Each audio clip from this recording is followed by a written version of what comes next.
भगवान शिव ने कहा, होता वही है जो ईश्वर चाहते हैं। कभी कभी हमें लगता है कि हम अपने जीवन में कुछ भी नहीं कर सकते हैं, लेकिन हमें याद रखना चाहिए कि ईश्वर हमारे साथ है और वह हमें मार्गदर्शन करेगा। अगर हम ईश्वर में विश्वास करते हैं तो हमें इस बात से संतुष्ट होना चाहिए कि जो होता है वह ईश्वर की इच्छा के अनुसार होता है। जीवन की हर घटना, हर मोड़ ईश्वर की अदृश्य योजना का हिस्सा होती है। हम अपने कर्म करने के लिए स्वतंत्र हैं, लेकिन उनके परिणाम हमेशा ईश्वर की इच्छा के अनुसार ही तय होते हैं। परमात्मा हमारी हर प्रार्थना को सुनते हैं, लेकिन पूरी वही इच्छा करते हैं जो हमारे हित में हो। यह जीवन का एक अनमोल सत्य है जिसे संतों और आध्यात्मिक गुरुओं ने बार बार दोहराया है।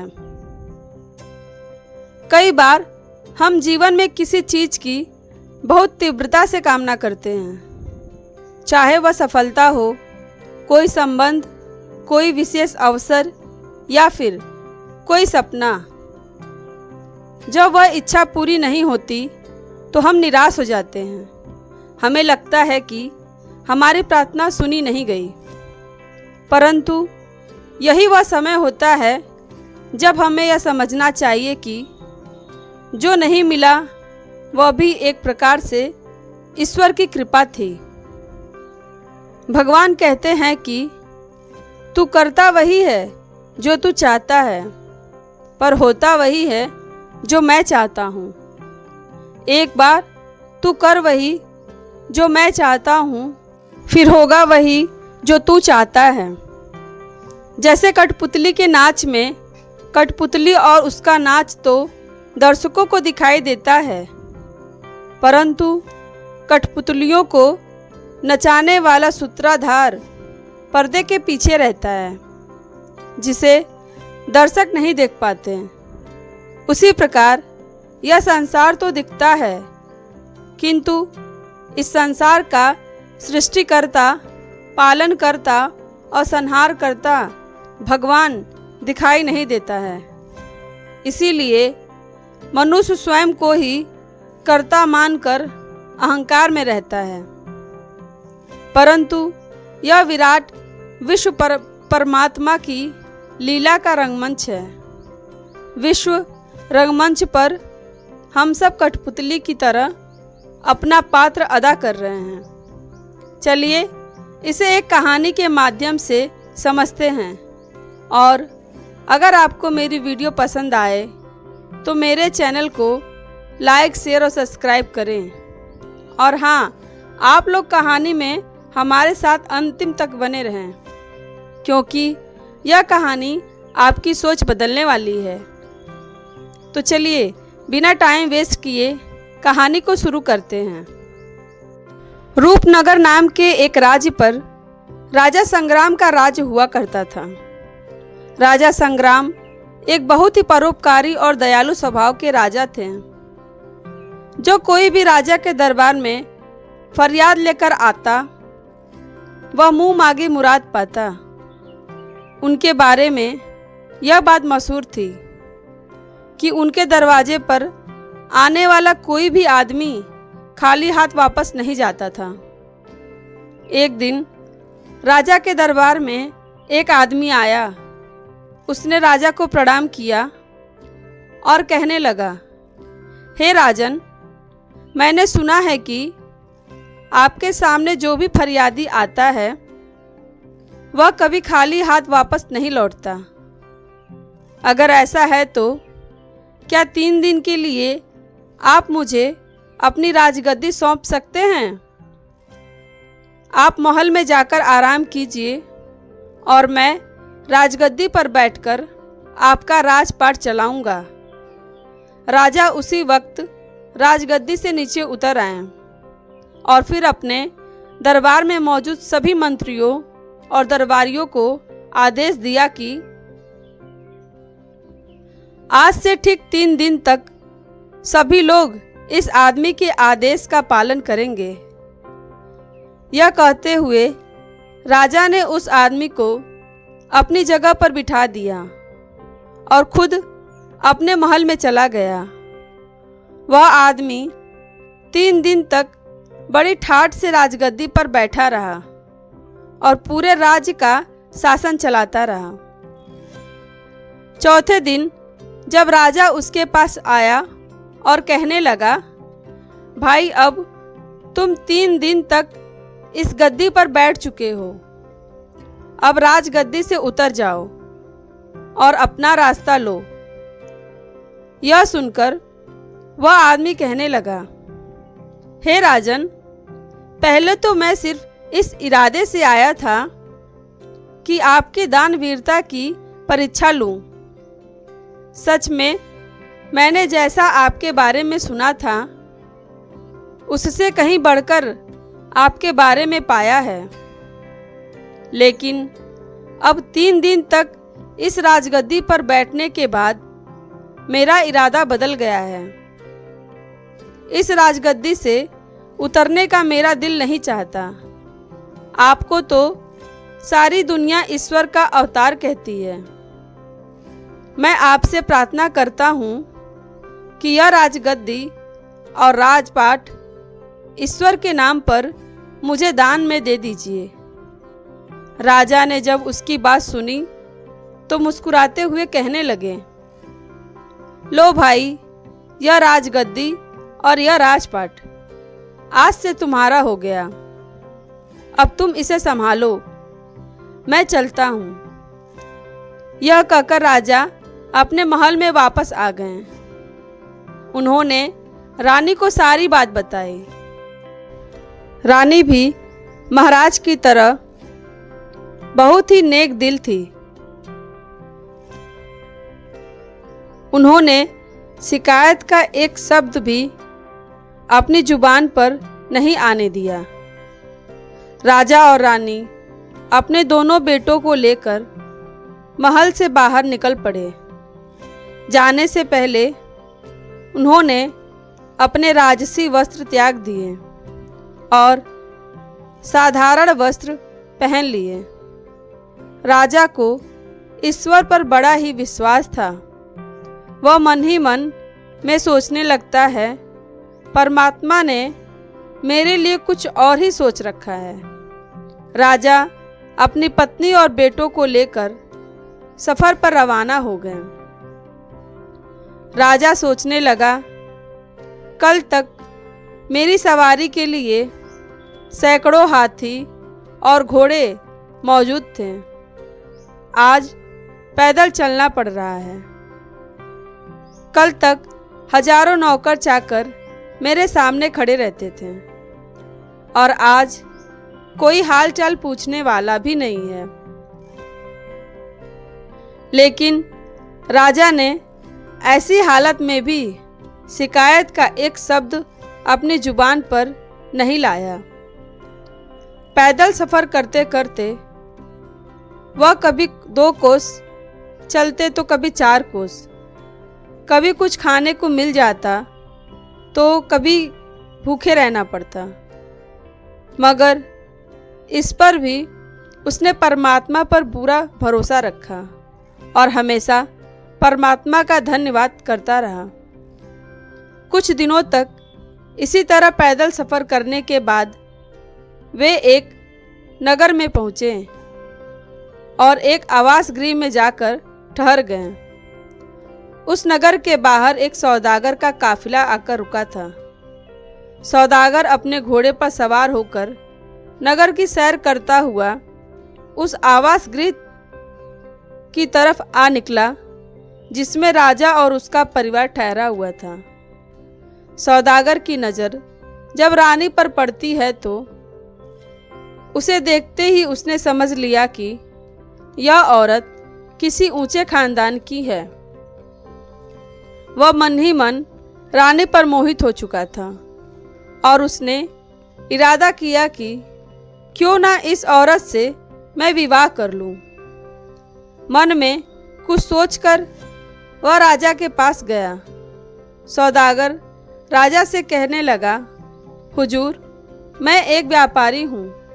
मेरा काफिला नगर के बाहर ठहरा हुआ है। मेरी पत्नी को बच्चा होने वाला है और इस समय कोई ऐसा नहीं है जो उसकी देखभाल कर सके। मुझे आप एक बहुत ही नेक दिल और दयालु इंसान मालूम पड़ते हैं। क्या आप अपनी पत्नी को एक दिन के लिए मेरे साथ भेज सकते हैं? शायद उनकी वजह से मेरी पत्नी की तकलीफ बहुत ही कम हो सके, वरना मुझे तो लगता है कि वह जिंदा नहीं रह पाएगी। राजा और रानी सौदागर की बातें सुनकर कुछ घबरा गए। आखिर नेक दिल राजा ने रानी से कहा, अगर इस गरीबी की हालत में भी हम किसी के काम आ सके तो यह हमारे लिए खुशकिस्मती की बात होगी। तुम देर ना करो और ईश्वर जाने इसकी पत्नी किस हालात में होगी। रानी ने अपनी जुबान से इनकार का एक शब्द तक नहीं कहा और उसी वक्त सौदागर के साथ जाने के लिए तैयार हो गई। आवास गृह से बाहर आकर सौदागर कहने लगा, मेरा काफिला शहर से काफी दूर है और मुझे यहाँ पर आए हुए काफी देर हो चुकी है।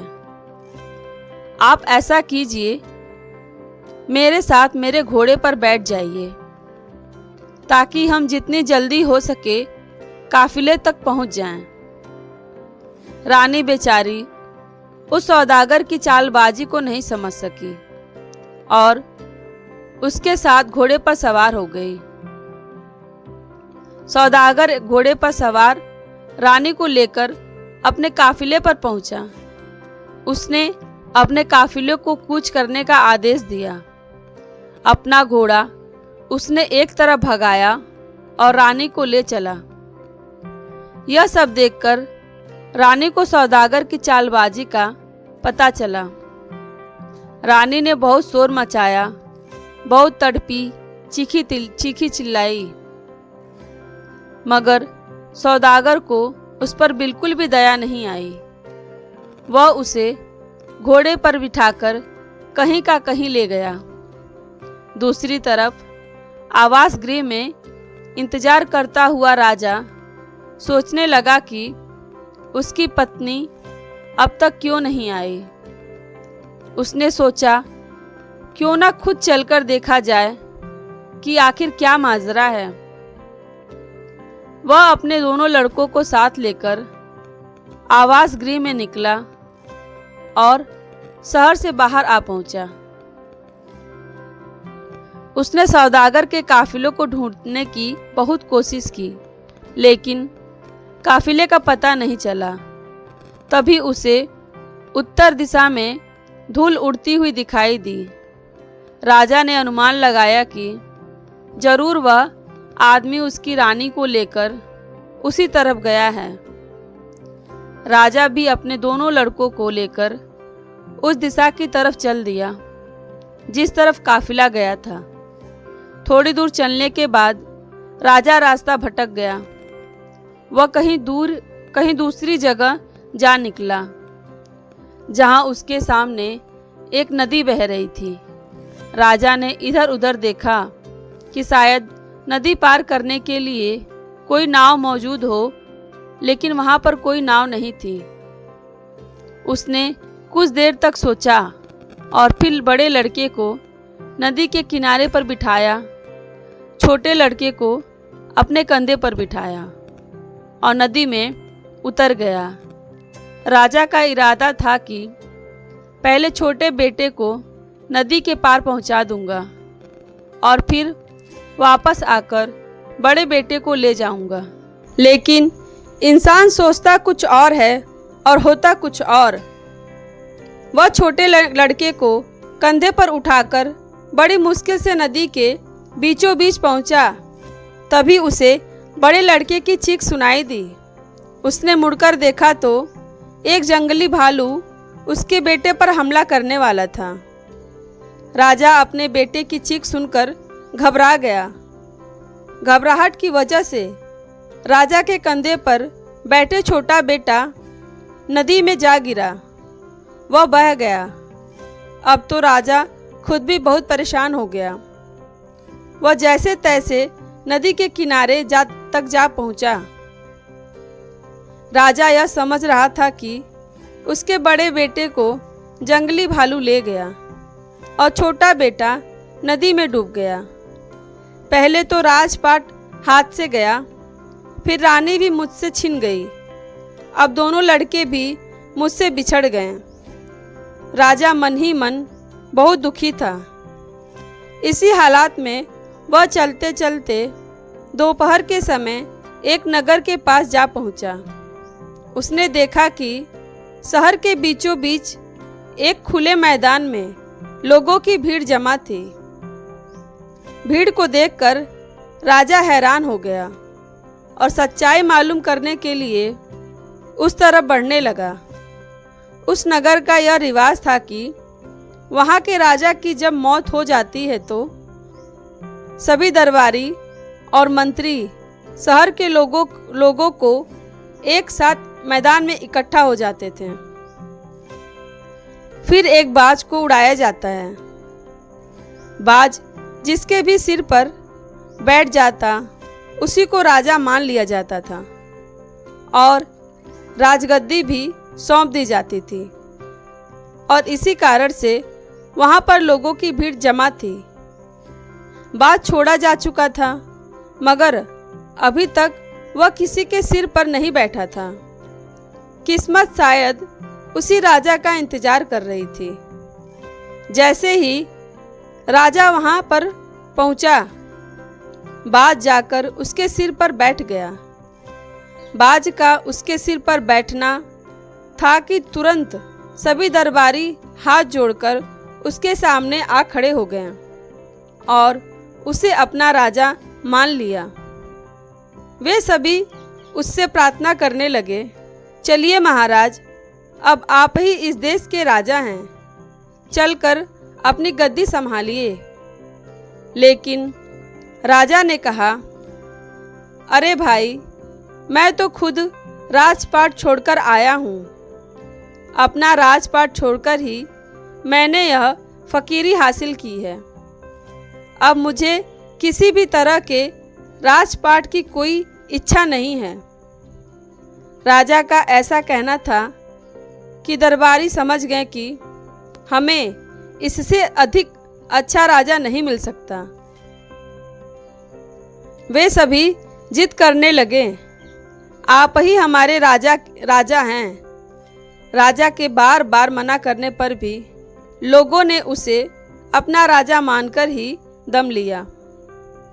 उसे राजा के कपड़े पहनाए गए, सर पर मुकुट रखा गया और महल में ले जाकर उसे राजगद्दी पर बिठाया गया।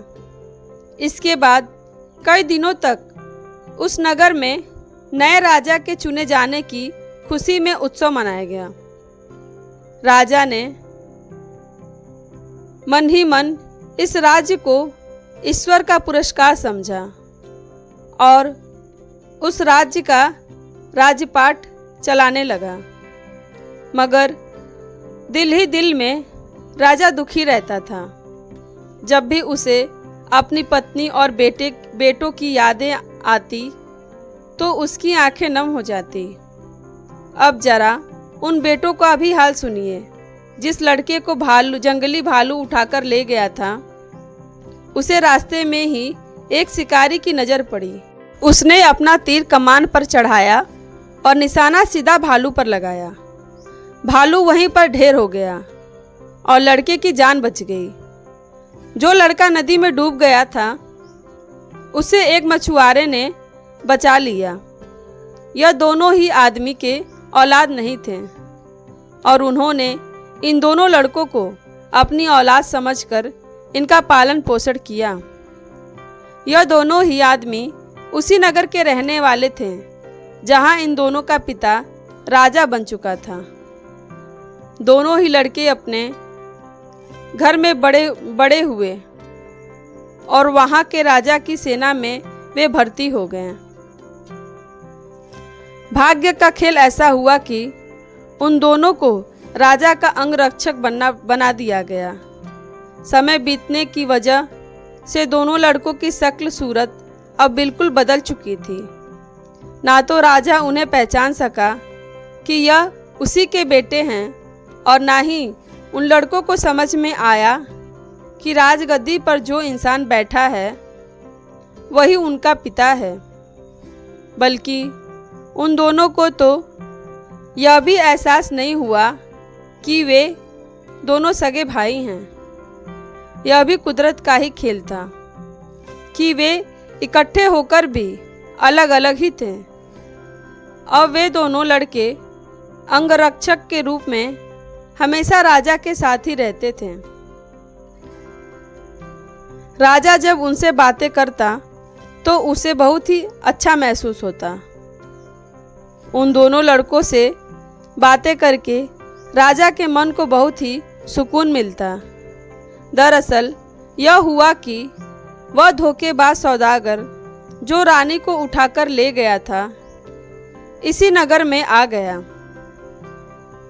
इस दौरान सौदागर ने लाख कोशिश की कि रानी उससे शादी कर ले, मगर वह नेक औरत किसी भी तरह से शादी के लिए राजी नहीं हुई।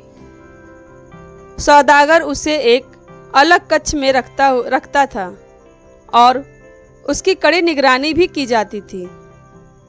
इस सौदागर का यहाँ के पहले राजा के दरबार में अक्सर आना जाना रहता था। सारे दरबारी और मंत्री इस सौदागर को अच्छी तरह से पहचानते थे। जब सौदागर को पता लगा कि पुराने राजा की मौत हो चुकी है तो उसे बहुत दुख हुआ। लेकिन मंत्रियों ने उसे बताया कि नया राजा पहले से भी ज़्यादा नेक दिल और न्यायप्रिय है। यह सुनकर सौदागर ने मंत्री के हाथ राजा के लिए कुछ तोहफे भिजवा दिए और फिर खुद भी राजा से मिलने के लिए पहुंच गया। दरअसल बात यह था कि राजा ने उसे नहीं पहचाना कि यह वही धोखेबाज आदमी है जो उसकी रानी को ले भागा था। सौदागर भी यह ना समझ सका कि यह राजा भी वही आदमी है जिसे उसने धोखा दिया था। राजा ने सौदागर की बहुत ही मेहमान नवाजी की। सौदागर कई देशों की यात्रा कर चुका था। राजा सौदागर से उन देशों के बारे में पूछता और सौदागर उसे अपने सफ़र के किस्से सुनाता। एक दिन की बात है जब सौदागर और राजा काफ़ी देर तक बातें कर रहे थे। शाम ढल चुकी थी। तब राजा ने सौदागर से कहा, दोस्त, आज की शाम तुम यहीं रुक जाओ। मुझे व्यापार के मामले में तुमसे कुछ ज़रूरी बातें करनी है। सौदागर उस रात महल में रह गया, लेकिन वह कुछ परेशान सा नजर आ रहा था। राजा ने सौदागर से परेशानी का कारण पूछा तो सौदागर कहने लगा, हुजूर, दरअसल बात यह है कि मेरी पत्नी पागल हो गई है। उसकी देखभाल मुझे खुद करनी पड़ती है। मुझे हर समय यह डर लगा रहता है कि कहीं पागलपन की वजह से वह कहीं भाग ना निकले और किसी मुसीबत में ना फंस जाए। इस पर राजा ने कहा, तुम आज महल में ही रहो और अपनी पत्नी की चिंता मत करो। उसकी देखभाल का बंदोबस्त हम कर देंगे। राजा ने यह कहकर अपने दोनों अंगरक्षकों यानी उन दोनों लड़कों को सौदागर के काफिले में जाकर उस औरत का पहरा देने का आदेश दिया जिसमें सौदागर की पत्नी यानी रानी को रखा गया था। दोनों लड़कों ने आदेश पाकर उसी वक्त जाकर घर के बाहर पहरा देना शुरू कर दिया। जिस घर में वह औरत कैद थी, रात जब आधी से ज़्यादा गुजर चुकी थी तो छोटे लड़के को नींद आने लगी। इस पर बड़े लड़के ने कहा, देखो भाई, इस समय नींद का आना ठीक नहीं है। कहीं ऐसा न हो कि हम दोनों की गलती के कारण यह औरत यहाँ से निकलकर भाग जाए। इस पर छोटे लड़के ने कहा, तो फिर भाई ऐसा करो कि कोई ऐसी कहानी सुनाओ जिसे सुनकर नींद उड़ जाए। यह सुनकर बड़े भाई ने जवाब दिया, मैं तुम्हें अपनी ही कहानी सुना देता हूँ। अगर गौर से सुनोगे तो नींद तो क्या, तुम्हारी भूख प्यास तक उड़ जाएगी। यह कहने के बाद उसने कहानी सुनाना शुरू किया। अरे भाई, मैं एक राजा का बेटा हूँ। मेरे पिता की न्यायप्रियता और दयालुता की दूर दूर तक चर्चा थी। लोग उन्हें ईश्वर का अवतार मानते थे। उन्होंने अपना राजपाट ईश्वर के नाम पर एक आदमी को दान में दे दिया और फिर मेरी माँ और मेरे भाई को साथ लेकर सफ़र पर रवाना हो गए। रास्ते में एक सौदागर ने धोखा देकर मेरी माँ को भगाकर ले गया। हम दोनों भाई अपने पिता के साथी थे। आगे चलकर हमें एक नदी मिली जहाँ पर कोई नाव नहीं थी। मेरे पिता ने मुझे किनारे पर बिठाया और छोटे भाई को कंधे पर बिठाकर नदी के पार ले चले। अभी वह नदी के बीचों बीच ही पहुँचे थे कि मुझे एक जंगली भालू ने पकड़ लिया। मेरे चीखने चिल्लाने से मेरे पिता घबरा गए और छोटा भाई उनके कंधे से उचक कर नदी में जा गिरा। उसके बाद उनका क्या हुआ मुझे कुछ मालूम नहीं, लेकिन जब वह जंगली भालू मुझे पकड़ ले जा रहा था, तभी मुझे एक शिकारी ने उस भालू से छुड़वा दिया। फिर मेरी किस्मत मुझे इस राजा तक ले आई। यह सुनकर दूसरा लड़का तुरंत उससे लिपट गया और कहने लगा, नदी में गिरने वाला वह बच्चा मैं ही था। मुझे एक मछुआरे ने डूबने से बचाया। फिर दोनों भाई गले लगकर रोने लगे। उन दोनों के रोने की आवाज़ सुनकर अंदर कैद खाने में बैठी हुई औरत अचानक चौंक पड़ी। वह उन दोनों लड़कों से इसका कारण पूछने लगी। दोनों लड़कों ने जब सारी कहानी उस औरत को बताई तो वह कहने लगी, मेरे बच्चों, तुम अपनी माँ को नहीं पहचान सके। यह कहते हुए वह उन लड़कों से लिपट गई।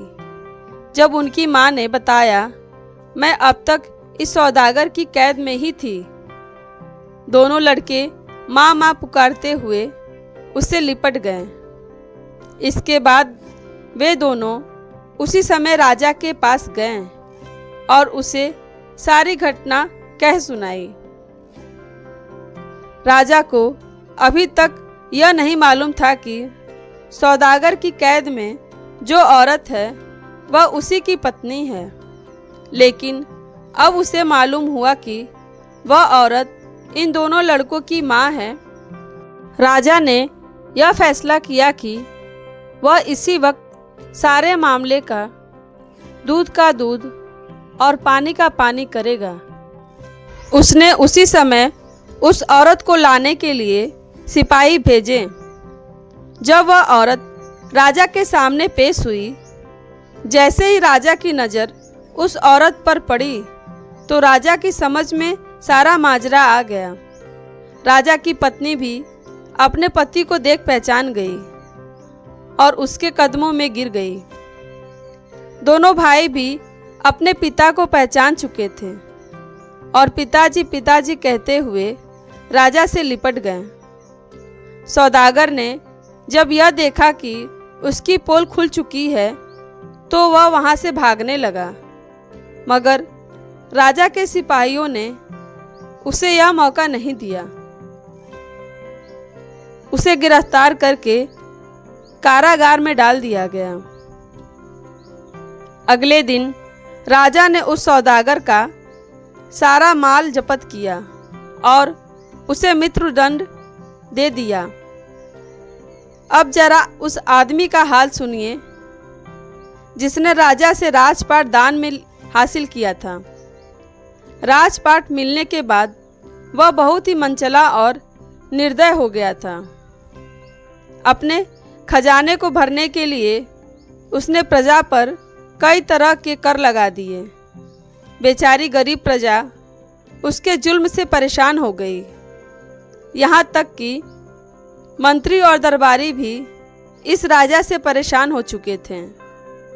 वे इसी चिंता में रहते थे कि किसी तरह से वह अपने असली राजा का पता लगाएं, ताकि इस अत्याचारी राजा को हटाकर एक बार फिर से उसे राजा बना दें। जब यह खबर उस राज्य तक पहुंची कि उनका राजा एक नए राज्य का राजा बन चुका है, तो एक मंत्री ने उस अत्याचारी राजा को जहर देकर मार डाला। इस तरह से उस अत्याचारी राजा का अंत हो गया और वह मंत्री राजा के पास आया। सभी दरबारियों की तरफ से उनसे प्रार्थना की कि वह फिर से अपने पुराने राज्य का राजपाट संभाल ले। राजा के मन में भी अपने पुराने राज्य के लिए प्रेम जाग गया और वह अपने मंत्री के साथ उस राज्य में आया। इसके बाद वर्ष के 6 महीने वह अपने पुराने राज्य में रहता और फिर वर्ष के अगले 6 महीने वह अपने नए राज्य में रहता। इस तरह से वह दोनों राज्यों की बागडोर संभालता था। कुछ ही वर्षों के बाद जब राजा के दोनों पुत्र राजपाट संभालने के योग्य हुए, तो राजा ने उन दोनों को एक एक राज्य का राजा बना दिया। इस प्रकार से राजा और उनका परिवार अब खुशी खुशी जीवन जीने लगे। दोस्तों, कहते हैं कि ईश्वर को जो मंजूर होता है वह होकर ही रहता है।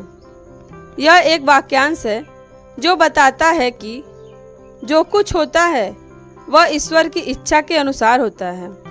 इसका मतलब है कि हम भले ही अपने जीवन में क्या चाहते हैं, लेकिन अंततः जो होता है वह ईश्वर द्वारा निर्धारित किया जाता है। हमारे कर्मों का परिणाम हमारे जीवन में होता है, लेकिन हमारा भाग्य भी ईश्वर द्वारा निर्धारित किया जाता है। अगर कुछ बुरा होता है तो यह याद रखना महत्वपूर्ण है कि यह सिर्फ ईश्वर की योजना का हिस्सा है। ईश्वर से केवल उतना ही मांगना चाहिए जिससे स्वयं और अपने परिवार का भरण पोषण हो सके। आवश्यकता से अधिक की कामना करना लोभ को जन्म देता है और अंत में दुख का कारण बनता है। ईश्वर हमें वही देते हैं जो हमारे लिए आवश्यक है, न अधिक और ना ही कम। जब हम सत्य को आत्मसात कर लेते हैं तो जीवन में शांति और संतोष स्वयं ही आने लगते हैं।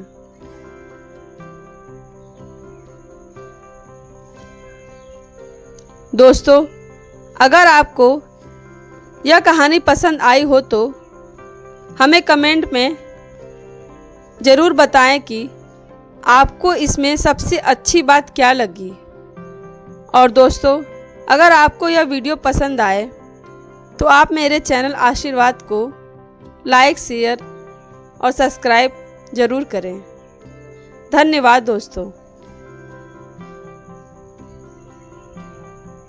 इस वीडियो को देखने वाले के ऊपर भगवान श्री कृष्ण का आशीर्वाद सदैव बना रहे। आपका दिन शुभ हो, मंगलमय हो।